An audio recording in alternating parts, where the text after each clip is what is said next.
नमस्कार दोस्तों, स्वागत है आपका टेक्नो डिफेंस अपडेट पे। तो दोस्तों, हाल ही में भारत ने डिफेंस एक्सपो को होस्ट किया है, जिसके कारण दोबारा से अब भारत के अंदर जेट इंजन डील को लेकर के जो डेवलपमेंट्स हैं वे काफ़ी ज़्यादा तेज हो चुकी है। इस प्रोग्राम में जितनी भी कंपनियां शामिल है तो उन्होंने भारत को अट्रैक्ट करने के लिए काफ़ी ज़्यादा जो बेटर ऑफर हैं वे यहाँ पर प्रोवाइड कराए हैं। लेकिन अब यूके की साइड से एक ऐसा ऑफर भारत को दिया गया है जो कि अब तक उन्होंने नहीं दिया था, और साथ में ये इस जेट इंजन डील में उनके लिए एक गेम चेंजर मूव भी हो सकता है। तो इसके बारे में बात करने से पहले आप सबको दोबारा से दीपावली की हार्दिक शुभकामनाएं। माता लक्ष्मी आप सबको सुख और समृद्धि दे। तो दीपावली के इस त्यौहार को आप अच्छे से मनाइए। अगर किसी को पोल्यूशन से दिक्कत है तो ये सो कॉल्ड लोग साल के 364 दिन में भी इसके ऊपर चिंतन कर सकते हैं, यही इनको एक दिन नहीं मिलना चाहिए। बाकी तो अगर आपके यहाँ पर पटाखे अलाउड है तो डेफिनेटली पटाखे भी जलाइए, अगर नहीं है तो उनके बिना भी आप अच्छे से मना सकते हैं। तो चलिए दोस्तों, अब हम अपनी वीडियो को शुरू कर लेते हैं। तो सबसे पहले तो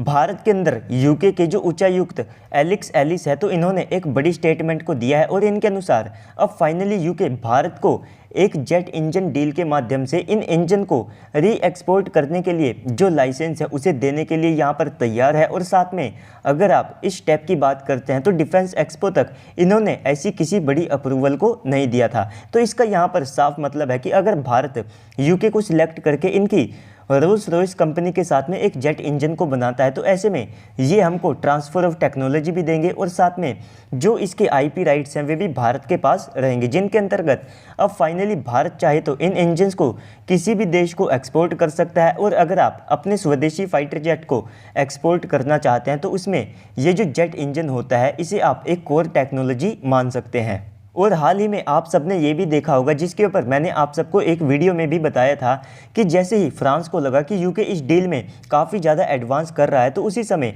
यूके के बाद जो फ्रांस के राजदूत है भारत में, तो उन्होंने ये कहा कि वे भारत के साथ अपनी जो क्रिटिकल और जो की टेक्नोलॉजीज़ है उन्हें शेयर करने के लिए तैयार हैं, जिसके अंतर्गत फ्रांस हमें जेट इंजन टेक्नोलॉजी के बाद में जो SSN क्लास की सबमरीन की टेक्नोलॉजी है या फिर कोई भी सबमरीन की टेक्नोलॉजी है उसे भी प्रोवाइड करने के लिए तैयार है। और साथ में एक एयरक्राफ्ट कैरियर को डेवलप करने से रिलेटेड जो टेक्नोलॉजीज़ है तो वे भी यहाँ पर भारत को मिल सकती है। तो इस तरह की जो स्टेटमेंट है वो फ्रांस की साइड से सामने निकल करके आई थी। और इसके बाद जब भारत ने यहाँ पर जो हमारी एक DRDO की टीम और GTRE की टीम को यूके के अंदर भेज दिया, जहाँ पर उन्होंने रोल्स रॉयस की जो फैसिलिटीज़ है उनको विजिट किया, और RR के द्वारा भी हमारी GTRE को उनके जो EJ200 इंजन्स हैं वे डिस्प्ले किए। तो उसके बाद में इस प्रोग्राम में जो कंपटीशन है वो काफ़ी ज़्यादा तेज हो चुका था, जिसका डायरेक्ट बेनिफिट भारत को मिला है। और जिन लोगों को लगता है कि हम इसमें लगातार डीले कर रहे हैं तो उनकी बात कहीं ना कहीं सही है,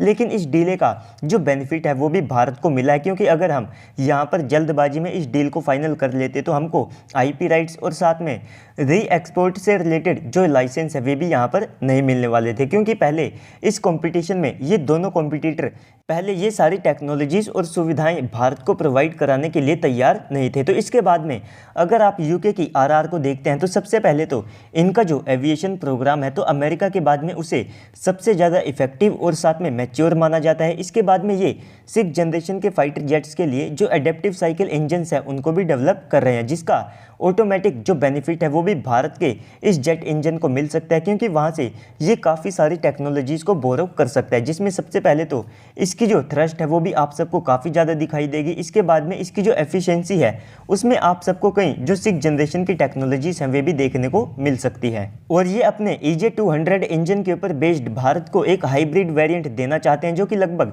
130 किलोन्यूटन थ्रस्ट को जनरेट कर सकता होगा। तो अगर आप इनके ऑफर को देखते हैं तो डेफिनेटली ये फ्रांस या फिर अमेरिका के ऑफर से कहीं ज़्यादा बेटर है। और अगर भारत को रूल रेगुलेशन और पैक्ट के माध्यम से यहाँ पर रिलायबिलिटी का भी जो इशू है वो सॉल्व हो जाता है तो डेफिनेटली इनके साथ में इस डील को करने में हमारा कोई घाटा नहीं होगा, और दोनों के लिए ये एक विन विन सिचुएशन होगी, क्योंकि भारत को जेट इंजन की टेक्नोलॉजी चाहिए और यूके की जो कंपनी है तो इनको अपने जो भविष्य के प्रोजेक्ट है तो उनको रन करने के लिए फंड्स की आवश्यकता है। तो दोस्तों, इस सब के बाद अब आप सबको क्या लगता है कमेंट सेक्शन में बताइएगा। साथ ही साथ अगर आपको वीडियो अच्छी लगी है तो वीडियो को लाइक कर दीजिएगा। अगर आप चैनल के ऊपर पहली बार आए हैं तो प्लीज़ से चैनल को भी सब्सक्राइब कर दीजिएगा। तो चलिए दोस्तों, आज की इस वीडियो में इतना ही। मिलते हैं अगली वीडियो में, तब तक के लिए गुड बाय, जय हिंद।